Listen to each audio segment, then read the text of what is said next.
ආයුබෝවන් අදත් මගේ YouTube channel එකට සාදරයෙන් පිළිගන්නවා. අපි අන්තිමටම කරේ 8 ශ්‍රේණි විද්‍යා පාඩම් මාලාවේ 7 වෙනි පාඩම. අපි ඒක ඉවර කරා. මුලින්ම කියන්න ඕන මට වීඩියෝ දාන්න බැරි වුණා විද්‍යා පාඩම් මාලාවේ අපේ ඉස්කෝලේ ටර්ම් ටෙස්ට් තිබ්බා. ඉතින් ඒක දැන් ඉවරයි. දැන් මම එක දිගට පාඩම් මාලාව දාන්නම්. භෞතික විපර්යාස සහ රසායනික විපර්යාස කියලා විපර්යාස වර්ග දෙකක් තියෙනවා. දැන් මං කියන්නේ භෞතික විපර්යාස කියන්නේ මොකක්ද කියලා හැඳින්වීම. යම් පදාර්ථයක පවතින ස්වභාවය වෙනසකට ලක් වුවද එම පදාර්ථයේ සංයුතිය වෙනසකට ලක් වෙන්නේ නැති විපර්යාස භෞතික විපර්යාස කියලා අපි හඳුන්වනවා. උදාහරණයක් විදිහට ගත්තොත් දැන් අපි ලොකු කඩදාසි කෑල්ලක් අරගෙන ඉවරලා කෑලි කෑලි වලට ඉරනවා. ඉරුවත් එන්නේ කඩදාසියමයි. හැබැයි අපි ඒ කඩදාසියම වෙන කඩදාසියක් අරගෙන පිච්චුවොතින් අපිට ඉතුරු වෙන්නේ අලු විතරයි. ඒවට තමයි රසායනික විපර්යාස කියන්නේ. දැන් මම රසායනික විපර්යාස කියන්නේ මොකක්ද කියලා කියන්න. යම් පදාර්ථයක සංයුතිය වෙනස් වී නව ද්‍රව්‍යයක් සෑදීමක් සිදුවන අන්දමේ විපර්යාස තමයි අපි රසායනික විපර්යාස කියලා හඳුන්වන්නේ. ගොල්ලන්ට දැන් මෙතන ක්‍රියාකාරකම් ටිකක් පේනවා ඇති.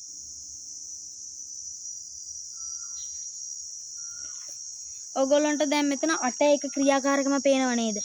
මේ තියෙන්නේ බන්සන් දාහකයක්. මේකෙන් රත් කරනවා. ලුණු මිශ්‍ර ජලය තමයි මේ තියෙන්නේ. එතකොට ඒක නිරීක්ෂණයක් විදිහට අපිට එනවා ජලය සියල්ල වාෂ්ප වෙලා බීකලය තුල මොනයි ලුණු විතරක් ඉතුරු වෙනවා. අර නිකන් අර ලුණු වලට වතුර වැටිලි වලලා මේ දිය වෙලා වගේ තියෙන ඒවා තමයි අර කැට කැට වගේ හැදෙන්නේ ඊට පස්සේ. නිගමනය භෞතික විපර්යාසයක් වෙලා තියෙනවා. ලුණු ද්‍රාවණයෙන් ලුණු හැදෙනවා කියන එක සාමාන්‍ය දෙයක් නේ. රත් කරාම ඒත් හැදෙන්නේ ලුණුමයි. ඊට පස්සේ 8.2 මෙතන ක්‍රියාකාරකම ගත්තොත් මේ තියෙන්නේ මැග්නීසියම් පටියක් මේ දැල්ල තියෙන්නේ. ඒකේ නිරීක්ෂණය තමයි දීප්තිමත් දැල්ලක් සහිතව දහනය වෙනවා. සුදු පැහැති කුඩක් ඉතුරු වෙනවා. මට මුලින් කියන්න ඕන දහනය වෙන ඕනෑම දෙයක් රසායනික විපර්යාසයක් කියලා. දැන් කියන්න එපා ලුණු දහනය වෙනවා කියලා. ලුණු දහනය වෙන්නේ වෙනම බීකරයක් ඇතුලේ. මේක කෙලින්ම නෙවෙන්නේ. මේක අර අල්ලන අඬුවකින් අල්ලලි වෙලා රත් කරාම සාමාන්‍යයෙන් කෙලින්මනේ මැග්නීසියම් පටියට එන්නේ.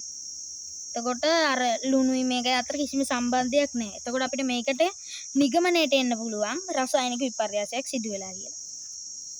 දැන් ඕගොල්ලන්ට මෙතන පේනවා ඇති පැවරුම 8.1. මේක දීලා තියෙනවා අපිට පහළට දැක්වෙන විපර්යාස භෞතික විපර්යාසද රසායනික විපර්යාසද කියලා ලියන්න තියෙන්නේ. මෙතන දීලා තියෙනවා ඕගොල්ලෝ පොත තියෙනවා නම් පොත බලන්න. 106 පිටුව ඝන ඉටි ද්‍රව වීම.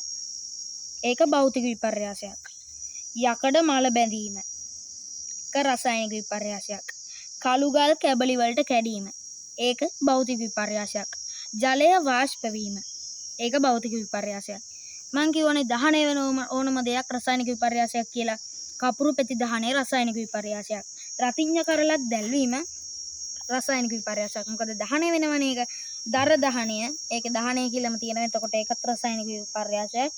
අයිස් ද්‍රව වීම ඒක භෞතික විපර්යාසයක්.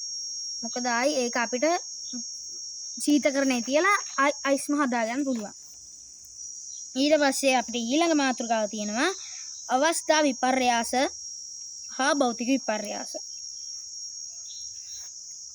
බලන්න.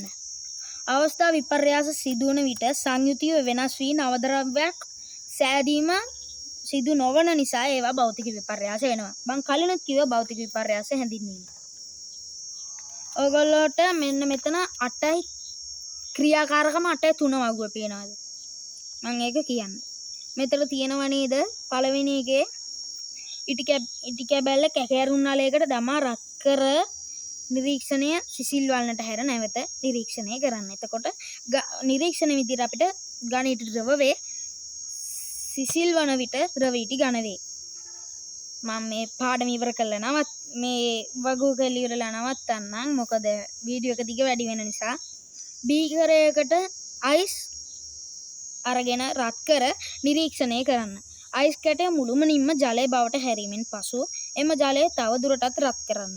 නිරීක්ෂණය කර ජලය නටන අවස්ථාවේදී බීකරයට ඉහළින් වීදුරු තට්ටුවක් අල්ලන්න. වීදුරු තට්ටුවක් කියන අර මාළු ටැංකිය වල දාන වීදුරු කැලක් කියලා හිතා ගන්නකො. ඝන අයිස් ද්‍රව වේ. ද්‍රව ජලය වේ. ද්‍රව ජලයත් රත් කළ විට වීදුරු තහඩු මත ජල බිඳු සෑදෙනවා. ඊළඟට කියන්න ඉක්මනට කරන්න මම වීඩියෝ කරගන්න දිග වැඩි මොකද අයඩීන් කැට කෝවකට දමා රත් කරන්න. කෝවට තරමක් ඉහළින් වීදුරු පුනීලයක් අල්ලන්න. අයඩීන් වාෂ්ප වෙනවා. වීදුරු පුනීලලේ අයඩීන් ස්පටික හැදෙනවා. ඉතින් මං හිතුවේ අදට පාඩම නවත්තන්න. ඊළඟට කරන්න තියෙන ටික මාතෘකාවක් නෑ හොයාගන්න. ඒක නිසා මම ආයි පාඩමකින් එන්නම්. ඉතින් හැමෝටම බුත්සන්නයි ආයිබෝවන්.